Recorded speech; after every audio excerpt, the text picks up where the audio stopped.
Assalamu alaikum wa rahmatullahi wa barakatuhu. Wa alaikum salam wa rahmatullahi wa barakatuhu. Naam, ndugu zangu, kama ilivyo ada na kawaida, leo ni siku nyingine tena tunaendelea katika darsa zetu, na hasa katika fani za aina mbalimbali. Na leo tunaendelea katika fani ya balagha, lakini atambulike haya ni matunda kutoka katika chuo cha Ghazal Muslim School, chuo ambacho kilichoasisiwa mnamo mwaka 1943 katika mji wa Kigoma Ujiji, maeneo ya Kabondo, lakini kikiwa chini ya uasis kutoka kwa Sheikh Khalfani Muhammad Kiumbe pamoja na Sheikh Umar Himidi Mkunda. Tunamuomba Allah subhanahu wa ta'ala ajalie makaburi yao yawe ni viwanja miongoni mwa viwanja vya peponi, Allahumma amin. Lakini kadhalika tukiwa chini ya silsila na taaluma kutoka kwa Sheikh Mustafa bin Sheikh Khalfani Muhammad Kiumbe pamoja na Sheikh Dabbasi bin Sheikh Khalfani Muhammad Kiumbe, tunamuomba Allah subhanahu wa ta'ala awape umri mrefu kabisa wenye kheri, salama, amani na mafanikio, kwa kuwa wao wametufunza sisi haya, nasi tunakumegea kidogo katika yale ambayo tumeyasoma kutoka kwa mashekh zetu. Ndugu zangu, bila shaka leo tunaendelea katika asmaul istifham au katika adawatul istifham, na leo tutakwenda kuitazama kam pamoja na ayu, insha Allah biidhnillah subhanahu wa ta'ala. Lakini kama ilivyo kawaida, kabla ya kuingia katika darasa letu, lazima nitoe tambihi, niwazindue ndugu zangu kutokana na genge la Islahud, kwa maana wanaojiita Waislamu wenye mafundisho ya Kiyahudi ambao wanayachomeka katika dini tukufu ya Kiislamu. Na hiyo ni kwa sababu wanalipwa mshahara kutoka Vatikani, unakuja Saudia, kisha unatawanywa katika magenge yao. Basi utawaona wanakuwa wakali sana kutetea mshahara, wanatukana sana wakijua kabisa kwamba mshahara unakwenda kutoweka. Kwa hiyo lazima watetee kwa nguvu sana na watukane sana, kwa sababu ndo kazi yenyewe. Wallahi ni hatari sana. Muislamu hawezi kuwa mtukanaji, na Muislamu siku zote anakuwa ni mtu ambaye bila shaka anatazama wapi penye kosa, anarekebisha. Sio kazi yake kutukana tu. Ukitaka kuwajua hawa watu wapo katika mishahara, utabaini katika hali ifuatayo. Kwanza, ukiweka klipu inayokwenda tofauti na mishahara yao, utaona pale pale mtu anaanza kutukana bila kwanza kusikiliza klipu yenyewe inasema nini. Sasa utashangaa klipu imewekwa dakika moja, yeye tayari kaisha kuja kutukana. Kaisikiliza saa ngapi, muda gani kaupata wa kusikiliza ili aje atukane? Unajua ni setup, wapo katika kutetea nini? Mishahara ya Vatikani. Kwa hiyo ni tatizo, na mimi nina ushahidi kwa 100% katika ninayoyasema. Siporoji mzee, na 100 ngapi? 100 katika yale ambayo ninayoyasema. Mshahara unatoka Vatikani unakuja Saudia, kisha baada ya hapo sasa Saudia anatawanya katika magenge yake ya kihuni, sawa, kwa lengo la kuharibu dini tukufu ya Kiislamu. Na ukifika wakati insha Allah tutaweka wazi mwaka gani kimeletwa kiwango gani katika genge la mahala fulani kwa kiwango gani, na mpokeaji wa hicho kiwango alikuwa nani, na alitawanya mahala gani na mahala gani, na wapi alipeleka kidogo matokeo yake pakatokea mpasuko na mavurugano. Tutakuja kuyaweka wazi hapa hadharani, yote tunayo, tuna data iko hapa. Inshallah Mwenyezi Mungu atujalie kheri, salama, amani na mafanikio. Tusemeni amin. Amin. Kwa hiyo inshallah tunamuomba Allah subhanahu wa ta'ala atunusuru na wanusuruni nyinyi kutokana na Islahud, yani Uislamu wa Kiyahudi uliochomekwa katika dini tukufu ya Kiislamu. Uislamu wa Kiyahudi ndio ule wanaye Mungu anayekaa juu ya mbingu, wanaye Mungu anayekaa juu ya arshi, lakini kadhalika wanaye Mungu ana mikono, lakini mikono yake yote iko upande mmoja, upande wa kulia, mikono miwili iko upande. Sasa vuta picha huyo Mungu mwenyewe, alafu ana macho huyo Mungu mwenyewe. Sasa sijui na yenyewe amekaa huko upande wa kulia, wanajua wao wenyewe. Ana masikio huyo Mungu, kwa sababu nini? Anasikia, basi masikio anayo, ndio anavyosema. Lakini kadhalika ana paja, ana muhundi, yani ugoko, na ana nyayo. Mtu kisha kazi kabisa huyo. Sasa huyu ni Mungu wa wale mawahabi, ambaye mawahabi hawa kuna kitu kinachoitwa Islahudi, kwa maana Uislamu wa Kiyahudi, na huyo ndo Mungu wao. Mungu wetu sisi ambaye ni Allah hana sifa za namna hiyo, munazzahu an dhalika, amepukana kabisa kutokana na sifa hizo za tashbih, za kumtia mifano Mwenyezi Mungu. Tunakwenda sawa? Naam. Kwa hiyo lazima muwe makini sana. Unaweza ukajikuta unasoma Uyahudi ukahisi unasoma Uislamu. Unaweza ukajikuta unasoma Unasara, wewe ukahisi unasoma Uislamu. Ni hatari sana. Kwa hiyo lazima tuwe makini. Kwa hiyo hawa mabwana walichokifanya, wakaleta fedha nyingi sana kwa ajili ya kupotosha watu katika njia iliyo sawa sawa. Kwa hiyo lazima kuwa makini sana katika hili. Sawa? Lakini kadhalika wakati tunayaona haya, vile vidampa ambavyo kazi yao ni kuandika message, yani comment za matusi, kejeli, mbwembwe na mfano wa hayo, sisi kwanza hivyo hata havitutishi na wala havitusumbui kabisa. Na wakati mwingine andika hizo komenti zako, hakuna hata anayeshughulika nazo. Na bahati nzuri mimi nashukuru pia watu wa tasawufu na wenyewe wameamka katika hilo. Huwa wakiweka na wenyewe watu wa tasawufu wanakuja wanakongota pale pale na wao. Nasema acheni upumbavu, nyinyi ni watu ambao mnaabudia Mwenyezi Mungu ana mifano. Wakati Mungu kashasema walam yakullahu kufuwan hafanani. Nyinyi mmeshasema ana mkono lakini si kama kweli. Ukishasema mkono tayari shafananisha huyo. Ana mkono lakini sio kama huyo. Jamani, ukisema kuku ana mguu, maana na mwanadamu ana mguu, inafanana.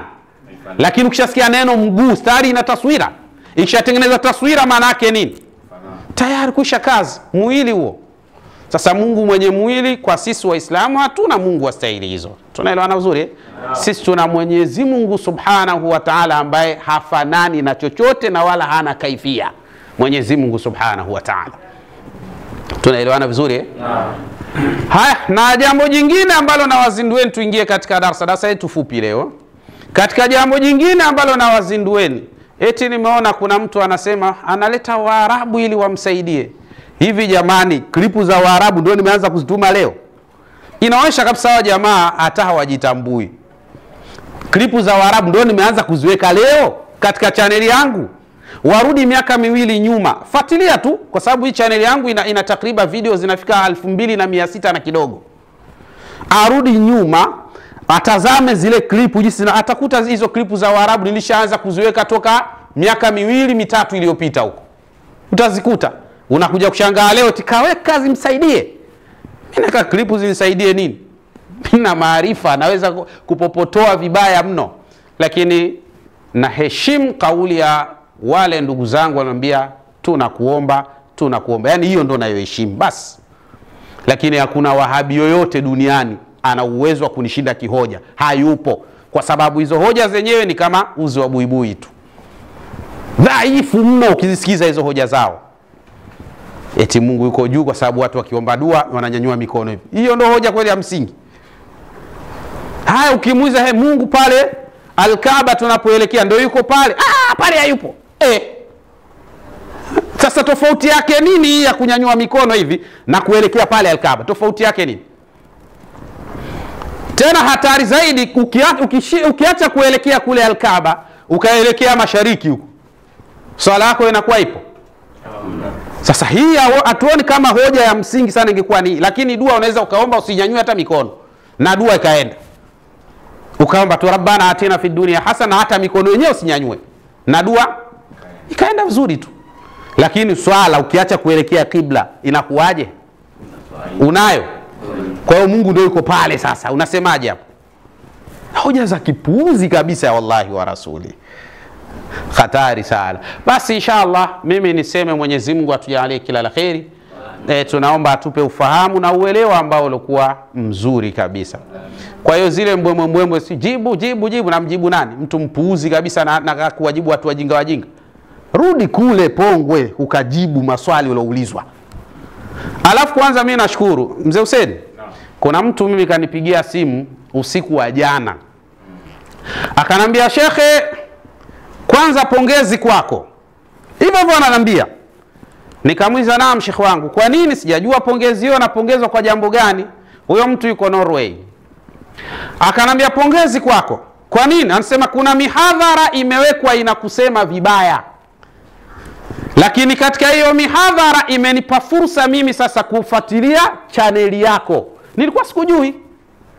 Katika kufuatilia ile chaneli yako, shekhe, pongezi, una darasa nzuri kweli kweli. Na mimi nimezifuatilia, alhamdulillah, nimepata neema. Nimepata kujua mambo ambayo sikuwa ni mwenye kuyajua hapo kabla. Kwa ile mihadhara inapofanywa, yani mtu anahisi kwamba anafanyaje? Ananichafua. Kumbe maskini kuna watu wengine wanapata fursa ya kumjua Yusuf Diwani ni nani. Wakija kwenye chaneli yangu wakianza kufuatilia zile darasa wasema, mashallah. Haya ndio mambo tulikuwa tunataka sisi. Alhamdulillah, mnafanya vizuri kunitangaza. Wekeni madarasa sana. Mihadhara iwe mingi sana. Tena weka pale kwa herufi kubwa Yusuf Diwani. Weka hiyo. Maneno ya Imam Shafi'i.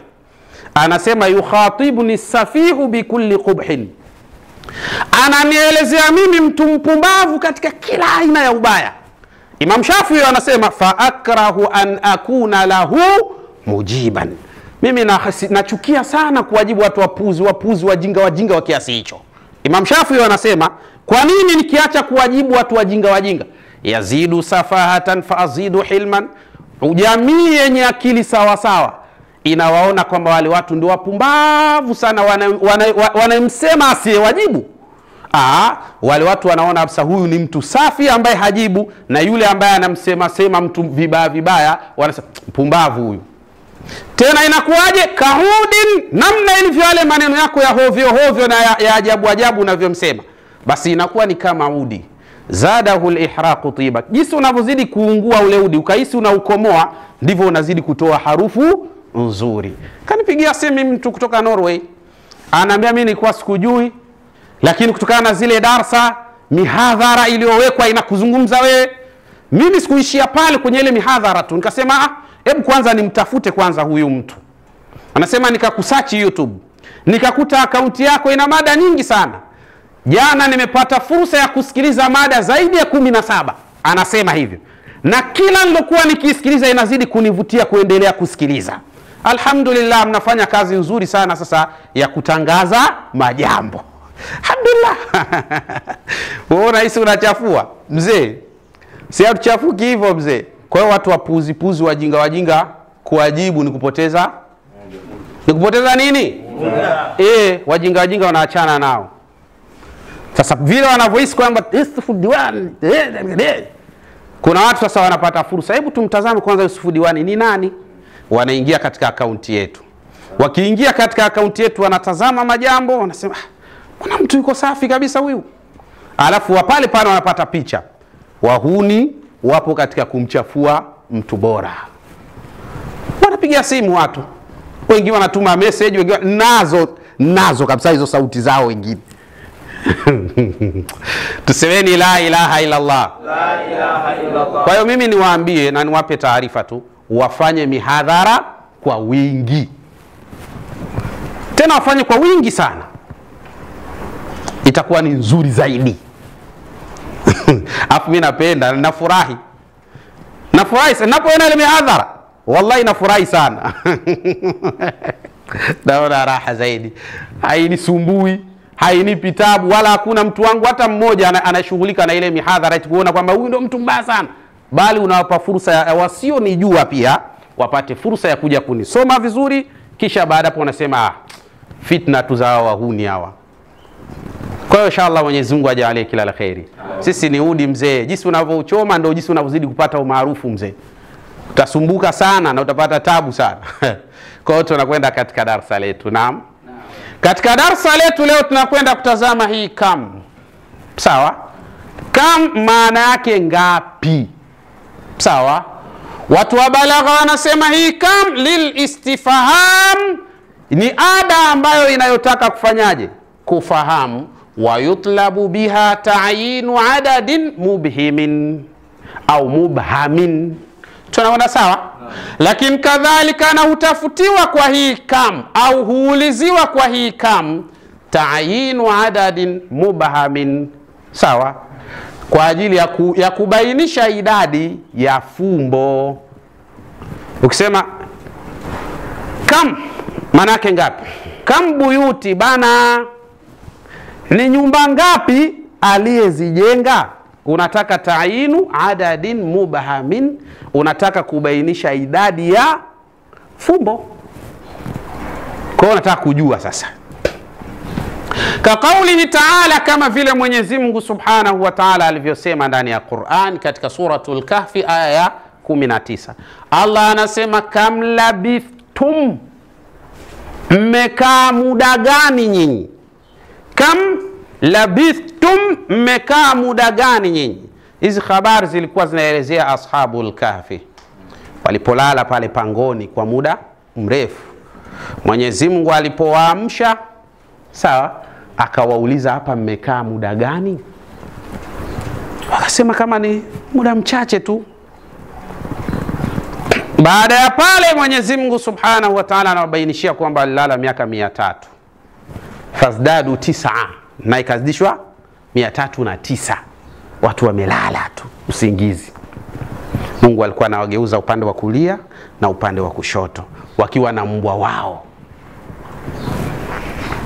Hatari, mkasa wao unatisha huu. Ndio maana inasemekana kuna watu wanaweza kuishi mbele ya muda. Tunaelewana vizuri?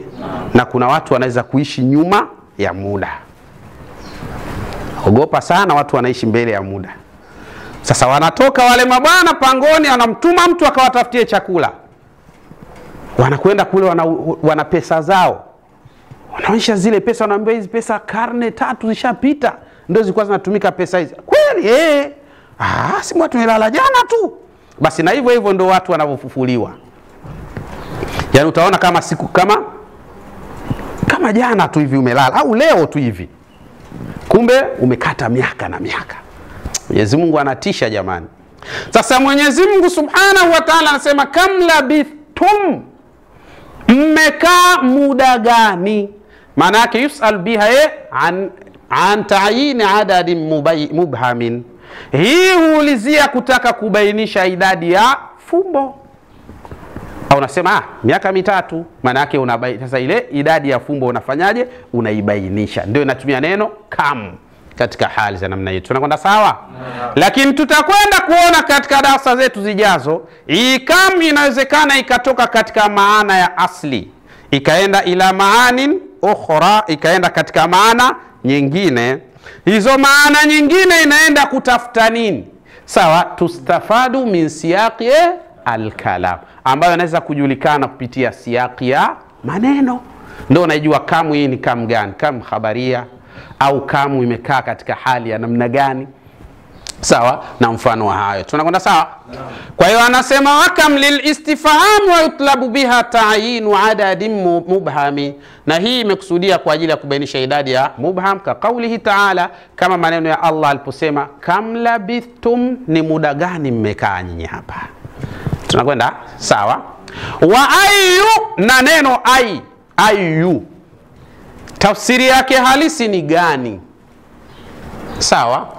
Lil istifham, hii ayu ni kwa ajili ya kutaka kufahamu. Wa yutlabu biha tamyizu ahadil mutasharikaini, na inauliziwa kwa hiyo ayu au inatafutwa kwa hiyo ayu nini? Tamyizu ahadil mutasharikain. Sawa, kuulizia moja ya vitu viwili vilivyoshirikiana. Sawa, fi amrin, katika jambo fulani. yaummuhuma, jambo hilo ambalo linalovienea hivyo vitu vingapi? Viwili. Ka qawlihi ta'ala, kama jinsi maneno yake Allah subhanahu wa ta'ala alivyosema, ayyul fariqaini khairum maqaman, ni kundi gani kati ya haya makundi mawili lilio bora katika msimamo wake? Tuelewana vizuri eh? Ni kundi gani kati ya haya mawili lilio bora katika misimamo yake? Sawa? Au katika kupatia kwake? Ni kundi gani lilokuwa bora? Kwa hiyo hapa unachotaka nini? Unachotaka tamyizu ahdil mutasharikain, ni kubainisha moja kati ya viwili vilivyoshirikiana fi amrin, katika jambo la aina moja. Sawa?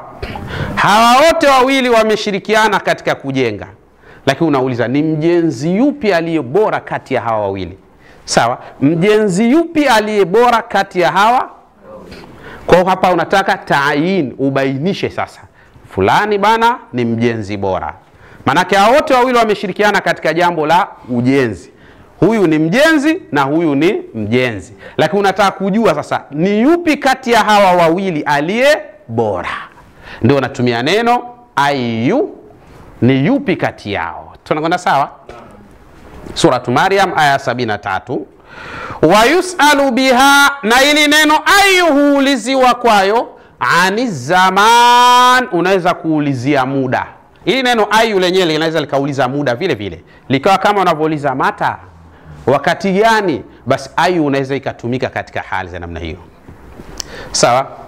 Lakini kadhalika wal makani, na hii ayu inaweza ikaulizia makani, sehemu.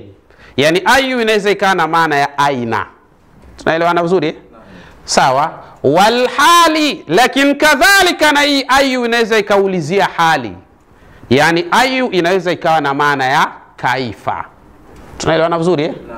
Wal adadi, na hii ayu inawezekana ikawa na maana ya kuulizia idadi. Kwa maana ayu hii inaweza ikawa na maana ya kam. Tunaelewana vizuri eh? Wal aqili, na hii ayu inaweza kuulizia mwenye akili. Tunakwenda sawa? Sawa. Wa ghairihi, na mengineo mengi, ala hasabi ma tudafu ilayhi au ala hasbin. Mumkin an taqula hasabi bifathi ala wazni fa'alin au ala hasbin ala wazni fa'alin. Fa'alin hunaka fa'alin wa fa'lin. Sawa? Kwa hiyo ala hasbi ma tudafu ilayhi, kutokana na namna ya pale lilipoungiwa hili neno lenyewe. Tunaelewana vizuri eh? Kwa ukimwona Wahabi ayu anaacha maana ndio hiyo hiyo tu, mahala popote tapokaa ayu maana yake ni gani tu, basi unafahamu kabisa huyu ndio wale Islahud ambao bila shaka wanao Uislamu wa Kiyahudi. Allah, ni hatari sana. Kwa ukiona watu wamezama sana katika mutashabihati, Mayahudi tu hayo. Ayatu mutashabihat ni aya ambazo zinatakiwa ima uzifanyie tafwidhi au uzifanyie ta'wili. Tunaelewana vizuri eh? Lakini hauwezi kuyajua hayo, lazima kwanza uwe na kanuni hizi, ndio zitakuongoza katika kuyafikia yani tafsiri iliyo sahihi kutokana na maeneo husika, ili usimtie maungo Mwenyezi Mungu Subhanahu wa Ta'ala, na wala usimtie mfano au haddi Mwenyezi Mungu Subhanahu wa Ta'ala. Wallahi, kuna haja ya watu kusoma sana fani hizi harfiyan. Maana kusoma nje ndani, sio kukurupuka. Kwa hiyo ni wakati gani utakuta ayu inauliziwa muda, lazima ujue ni wakati gani inapokaa mahala gani inaulizia muda. Lakini wakati gani ayu inaweza kuwa inaulizia sehemu, ni wakati gani ayu inaweza kuwa inaulizia hali, ni wakati gani ayu inaweza kuwa inaulizia idadi, ni wakati gani ayu inaweza kuulizia chenye akili au vinginevyo. Haya ndiyo mambo ambayo yatakayokuja baada ya darasa letu hili. Baada ya darasa tutakuja sasa kuzitazama zile adatul istifhami. Sawa? Tutakwenda kuzitazama wakati zinapotoka katika maana ya asli kwenda ila maanin ukhar, kwenda katika maana nyingine tustafadu min siyaqi al-kalam, ambazo hizo maana nyingine zinaweza kufahamika kwa ufasaha kupitia siyaqi ya maneno biidhnillah subhanahu wa ta'ala. Tunakwenda sawa? Kwa mfano umemwona mtu yupo stendi, alafu anakuambia panda. Hivi kwa akili ya kawaida akakwambia uchukue mche ulime pale upande mbegu. Ni neno moja lakini lina yani kazi zake zinashirikiana katika maana nyingi. Hivi wewe unaamini kwamba ile neno kumwambia panda maana yake ni mche wa mti ndio atifue pale apande, au nini kilichokusudiwa hapo? Utafahamu kwamba hii panda ya hapa inakusudia nini? Gari. Sasa Wahabi anaweza kuwa na mche wake pale, anataka apande. Bana ni wazee wa neno kwa neno. Tihani mkubwa hawa watu. Wana akili ndogo sana. Lakini kadhalika unamuona mtu yuko shamba. Sawa? Alafu juu yupo katika mti, juu ule mti una madafu. Alafu naambia panda. Kwa Wahabi hapa anahisi kwamba kaambiwa pande gari. Kumbe pale ni kufanyaje? Ni kupanda mti. Na kuna kupanda mti kwa maana kutifua, unaupanda kwa maana ya mti uweze kumea. Sawa? Na kuna kupanda maana yake uende juu kwa ajili ya kuangusha kilichomo huko juu. Neno lile moja, lakini inategemea na wakati gani linapotumika, linaleta maana ipi kwa hapo linapotumika. Sasa hawa jamaa hawana hiyo. Wao ile maana moja itatumika sehemu zote hizo. Sunaona kama ni mauzauza. Kwa ukisikia panda, mtu yuko shamba apande gari, ndio maana yake. Watu wana hatari sana. Umeelewa mzee? Ndio wako hivyo ya jamaa wanapotelea hapo. Mtu yuko shamba kumwambia panda maana yake apande gari. Yupo mtu katika gorofa anamwambia panda maana yake afanye nini? Ngazi. Si ndio hivyo? Au lifti. Sasa wale wana maana hii.